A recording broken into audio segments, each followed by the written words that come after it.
Welcome to the Vantage Fit Corporate Wellness Podcast. This podcast is sponsored by Vantage Fit, the all-in-one AI-powered corporate wellness platform developed by Vantage Circle. In the modern workplace where demands and pressures are ever present, the well-being of employees have become an essential focus for organizations. Within the context, HR professionals are pivotal in empowering employee well-being, acknowledging its significance and taking proactive measures to foster a supportive environment. Welcome to the Vantage Fit Corporate Wellness Podcast, where we dive deep into the strategies and insights that empower organizations to thrive through a holistic approach to employee well-being. I'm your host Parishmita, and in today's episode, we will explore the topic Empowering Employee Well-being, the vital role of HR with Deepshika Bhowmick. Hello and welcome to our show, Deepshika. Hi, thank you. Thanks for the invite. I am elated to be a part of the show.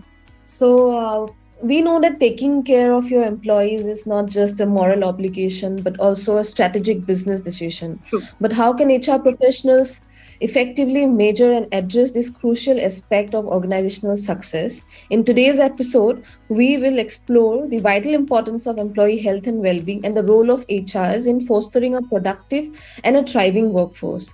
So let's dive deeper and find out. So Deepshika, what is the importance of employee health and well-being and how can HRs measure it? Right. So as a student of behavioral science, I understand the crucial importance of employee well-being, employee health in a workplace, in their personal lives. It's not only, it contributes to the overall satisfaction and happiness of employees, but also has a significant impact on their productivity.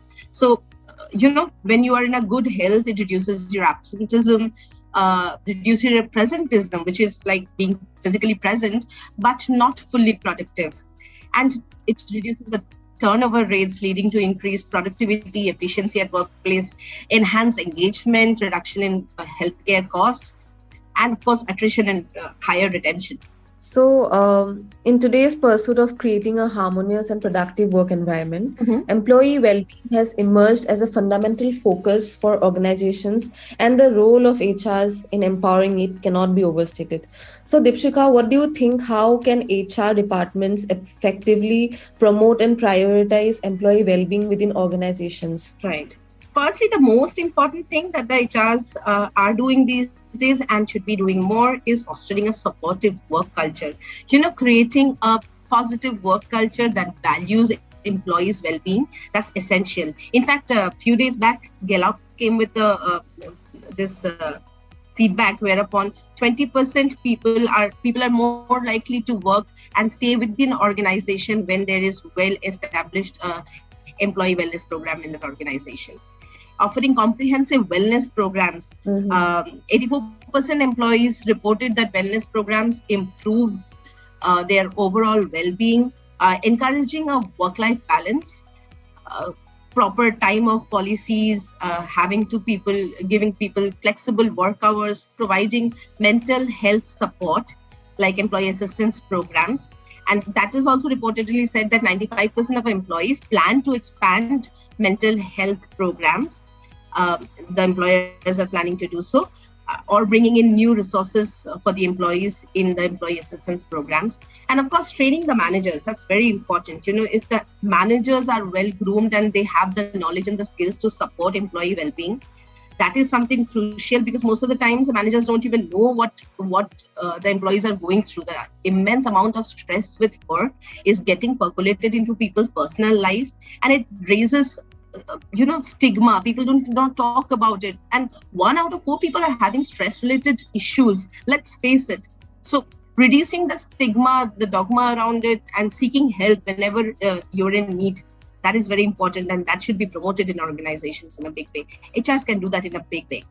Absolutely. I agree with you with the fact that managers sometimes, they tend to avoid the fact, or they are so caught up in their work that they forget their employees might be suffering, or, even though these programs like EAPs, as you have mentioned, are there, but still, that humanitarian thing is quite missing in this aspect. Absolutely. Talking about these mental issues, raising awareness and providing proper counseling sessions, access to mental health professionals, encouraging people to go to such professionals and, compress work weeks, flexible working hours.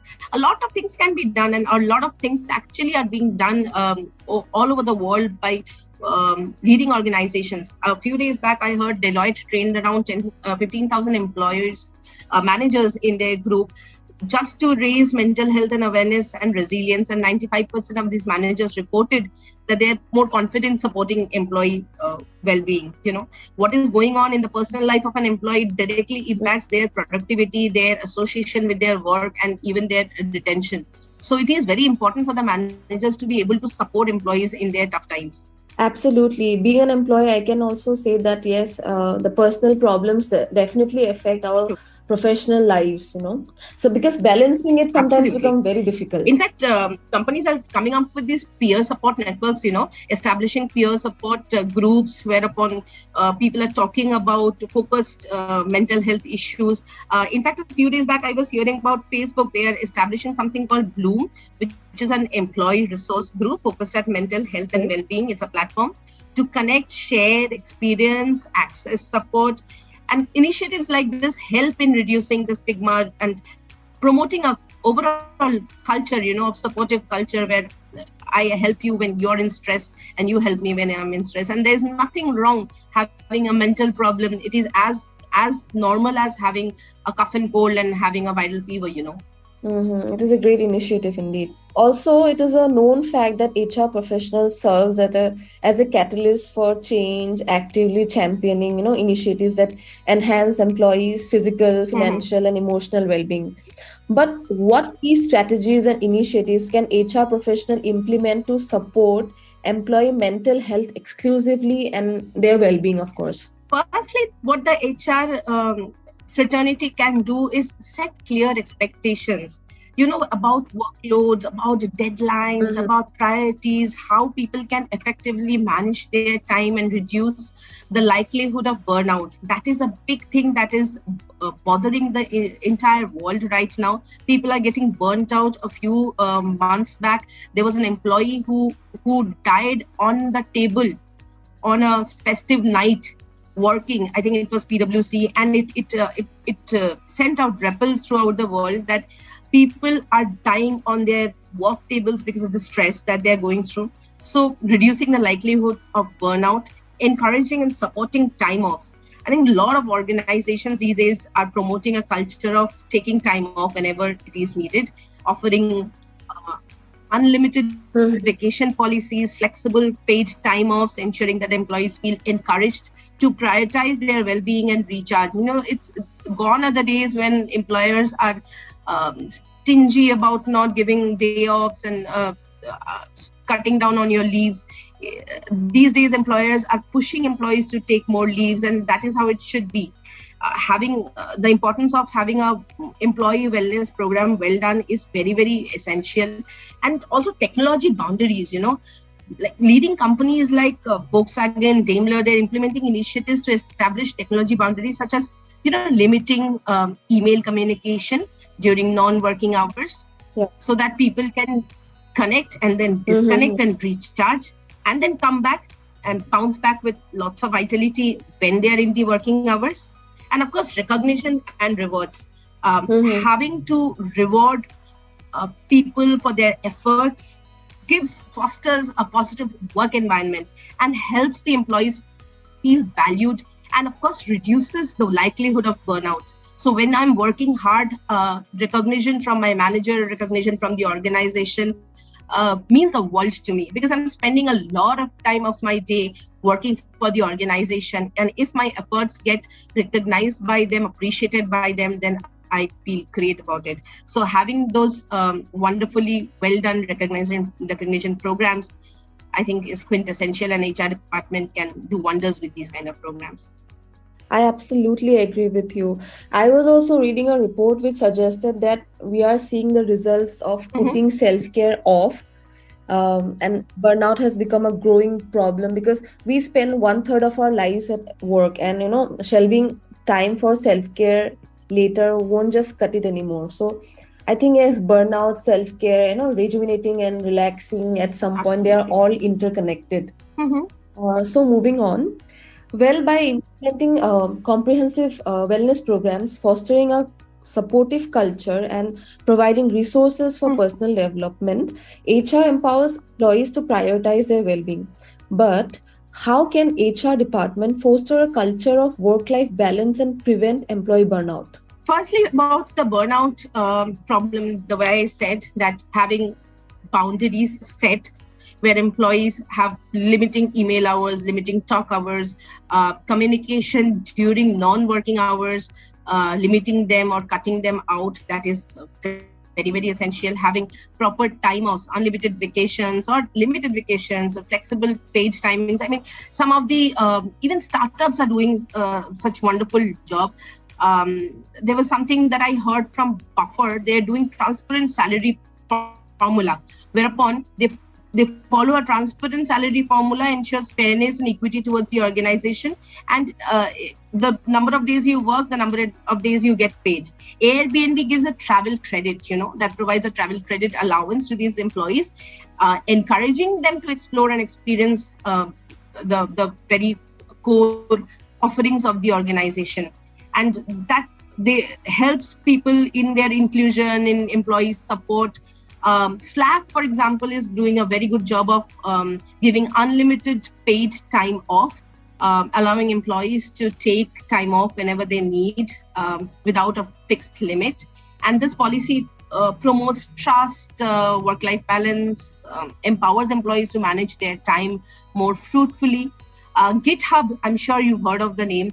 They are giving unlimited maternity and paternity leaves. Yeah. And that brings people diversity at parallel, because women getting into maternity leaves and men are not getting into maternity leaves question the inclusion of women in the workforce. So bringing the genders in the same pedestal, giving them equal space, also reduces a lot of disharmony in the organizations. And open allocations, where open allocation policy, employees having freedom to choose their projects and teams, ability to choose their team leaders, that fosters a culture of autonomy, innovation, collaboration, some healthy habits that the organizations can take in. But of course, this has to be supported by the management. Without the management support, these things cannot be done and they cannot be thought of. So I have heard a lot of my HR colleagues coming and telling that they are pushing through such initiatives and the organization is taking or not taking. So support from the management becomes extremely essential to bring some of these wonderful changes. Absolutely. In addition, what role does leadership play in championing employee well-being, and how can HR collaborate with leaders to create such a supportive work environment? The most important thing that the leaders can do is modeling well-being behaviors. So when leaders prioritize their own well-being, it is positively influencing the employees' well-being also. In fact, I was reading through Harvard Business Review, whereupon they were saying that the leaders' well-being behaviors have a direct impact on the behaviors of the employees. Because I lead from the front, my team learns from me and they emulate my behavior, right? Yes. And then, of course, communication and transparency, whereupon effective leaders communicate openly about the importance of employees' well-being and resilience. That is very, very important. And people get immediately charged up with their work when the managers or leaders are transparent, they're communicating well, they're accepting towards mental health issues or stress-related issues, burnout-related issues. And the most important thing leaders can do is, having a proper resource allocation. Because leaders who allocate resources and budgets to support employee well-being, that demonstrates their commitment to the cause. So having the management to come up and have a well thought out process, a policy, wellness program in place, and empowering the HR initiatives. So organizations with supportive leaders are 2.5 times more likely to have comprehensive well-being programs in place. Collaboration on strategy development is another thing, whereupon leaders collaborate in developing a well-being strategy aligned with the organization's goals, in line with the HRs, and having a proper performance evaluation of the kind of programs that are brought in. So, measuring the programs and understanding their outcomes. How are they being measured? How do you, adjust the initiatives and understand that how much they are effective? So having targets or percentages given to, let's say, improve work-life balance, or targets given to implementation of flexible work arrangements, or number of wellness policies that are implemented, or maybe number of trainings to the managers and the supervisors that are being provided, employee satisfaction survey that the leadership should be encouraging the employees to get into, and percentage of employees reporting positive impact on well-being because of these employee engagement initiatives and wellness initiatives. So gathering the management support and showing them the output in work and in the personal lives of the employees through these initiatives is very important. That is how you get their buy-in, and they themselves should be also promoting these kind of wellness programs top down, so that having a proper health risk assessment done, so that you understand the physical health, the lifestyle choices, the potential risks that our employees are going through, and aggregating all these data from all these assessments can help the leadership identify patterns and areas of concerns, and at the end of the day, increase productivity, which is the most important concern over here, right? Yes, right. Leadership should be encouraging, and by offering avenues for well-being behavior, as you have mentioned, work-life balance and personal growth, HR professionals or management can contribute to the overall happiness and satisfaction of employees and promote their higher engagement or productivity and long-term success in the organization. Absolutely. So we know that the vital role in nurturing employee well-being cannot be overlooked. True. HRs strive to create a work environment when individuals can thrive, flourish, and reach their full potential in the ever-changing and dynamic work landscape. So, in the era of remote work and virtual teams, what unique challenges HR faces in ensuring employee well-being, and what innovative solutions can be adopted to address these challenges? Right. So, in an era of remote work and virtual teams, what unique challenges HR faces? Yeah. The first one is lack of face-to-face interaction and reduced social connections between people. But again, having a virtual engagement program put in place, the virtual team building activities, online recognition platforms, virtual coffee breaks, these initiatives can foster some kind of social connection and enhance employee well-being. But again, having said that, the lack of face-to-face interaction is very, very impounding. And so the personal touch going away is a loss which might not come back, especially after the corona has stuck in. That is a prime consideration. And also increased screen time and potential burnout.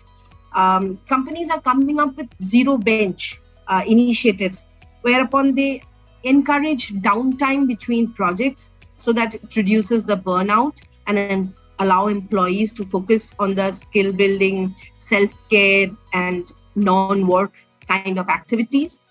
The third most important thing is in this remote working virtual teams environment, maintaining a sense of belongingness, which is absolutely missing. Inclusivity is missing in virtual teams. So having programs like virtual buddy programs, having new employees tagged onto a buddy, or having mentorships given to the senior, mid-senior profiles to offer support, to offer guidance and help foster a sense of belongingness in the organization, that helps a lot. And of course, the access to learning and development opportunities, online courses, webinars, virtual classrooms, supporting professional growth and skill development. I think that space has come up in a big way and is helping organizations cope up with this kind of a remote work, non-face-to-face challenging environment. And of course, measuring remote team dynamics and their collaboration, that is very important, because when teams are not meeting each other, they're not going out together, the alignment is somehow missing in those cases. Transparency, goes away.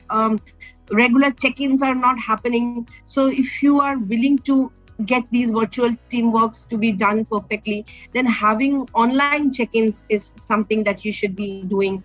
Regular check-ins with the people, talking to the people, calling one-on-one and talking about each person's difficulty and offering solutions by the managers. That is going to help a lot.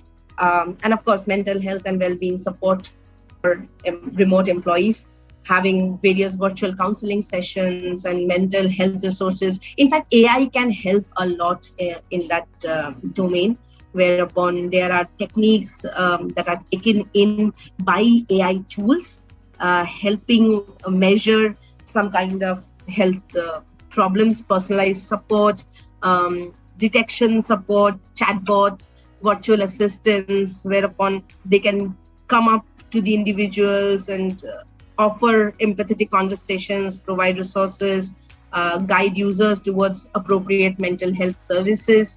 Self-help tools are there, a lot of them. There are gadgets that you can wear that helps, AI-enabled wearables and mobile applications, whereupon you can monitor psychological, behavioral data to assess individuals' mental health status and come out with various reminders for self-care activities or alert caregivers in case of emergencies. In fact, there are wearables which have come out in the market whereupon your stress level, your heartbeat, and your pulse rate can be measured and told that the person is under distress and needs immediate help, and help can rush in if you have put in the correct measures. So a lot of things can be done, provided the organizations are prioritizing these things and letting the workforce come by, encourage, empower them to take these kind of help from people, come out of the inhibition that if I have a mental problem, I cannot talk about it. So yeah, a lot of support is being offered these days, and I think the world is moving towards a place whereupon mental health is being prioritized. So yes. Absolutely, Deepshika. I cannot agree more. And I also think that technology has really, changed the entire game setting of personal as well as professional life itself, since COVID, I would say. Absolutely. Yes, absolutely. So coming to the end of the session, I would like to ask you for your valuable tips to our listeners and tell us where they can find you. Sure. So firstly, for the youngsters and the millennials, one big suggestion would be set realistic expectations. Please set realistic expectations. Avoid placing unrealistic expectations on yourself. Understand that nobody is perfect and it's okay to experience setbacks. So set realistic goals and focus on the progress and not on aiming at perfection. There's nothing called perfect. Learning to say no is the second thing. Overcommitting yourself can lead to burnouts. So I would say undercommit and over-deliver so that you can, delight yourself, if not your manager. It's important to set boundaries and learn to say no whenever it's necessary. So prioritize your own well-being and be selective about the commitments that you take on. And of course, prioritizing self-care, which is in your daily routines, having time to recharge yourself, proper exercise, meditation, having some hobbies, spending time in the nature with your parents, with your friends, being able to prioritize self-care, that reduces stress a lot and promotes overall well-being. And practicing time management. I mean, these days we are having such small spans of attention. So we have to set clear boundaries for ourselves and delegate work whenever possible, break tasks into manageable chunks, use techniques like Pomodoro technique. You've heard of Pomodoro technique, whereupon you set a timer of 25 minutes that wherever you're doing some activity. And after every 25 minutes, you check, and if the work has not ended, then you take a break and come back to your work with a Pomodoro technique. So practice time management, Build a support system around you. Do not isolate yourself. Surround yourself with positive and supportive individuals. Cultivate relationships with friends and family and mentors who uplift you, who encourage you. Seek support whenever you think that there's a need of support. And of course, limit exposure to negative influences. I mean, social media, news, negative relationships. Be mindful of the content that you consume. Limit the exposure to negative influences that can contribute to the stress or anxiety. Curate your digital and social environment, and include positive and uplifting content, and be mindful of what you are consuming. And of course, seek professional help. I'm saying again and again, a lot of people think that if I go to a doctor and if I go to a mental care specialist, I will be looked at somebody who's unstable. No, you are not. And being mindful about that and being able to acknowledge that you are under stress, you are under mental pressure, understanding that you need to do a regular checkup for yourself, and not everything can be done by yourself, though a lot of things can be done by yourself. Deep breathing exercises, meditation, yoga, that reduces stress and increases self-awareness, promotes emotional well-being also. So do that a lot, and please maintain a healthy work-life balance. Set boundaries between work and personal time. Disconnect from technology time to time, and dedicate time for activities that bring you joy and relaxation. I was reading somewhere, there's this 8+8+8 rule, whereupon you contribute 8 hours towards your work, honestly, hard work. And then, Parishmita, there's another 8 hours that you should put to good sleep. And the third 8th hour, that should be spent with friends and family and faith, health, hygiene, hobbies, soul, service, smile, spread smile, talk more, do not alienate yourself, be with your friends, pursue your hobbies, and of course, follow me. You can follow me on LinkedIn. My name is Deepshika Bhowmick. My email address is deepshi@gmail.com. That's DEEPSHII@gmail.com. I'm always available, a call away and a DM away and an email away. So yeah, get in touch. Wow, Deepshika, thank you so much for sharing some, I would not say valuable tips, but some righteous tips with our listeners. Thank you so much. Thank you. Thanks. It was a pleasure talking to you, Parishmita. I hope you get to talk more. Yeah, definitely. Have a good day. Yeah, you too. Bye-bye. Bye-bye. Thanks for listening to Vantage Fit Corporate Wellness Podcast. Please do subscribe to Vantage Fit Corporate Wellness Podcast on Apple Podcast, Spotify, and our YouTube channel for new episodes.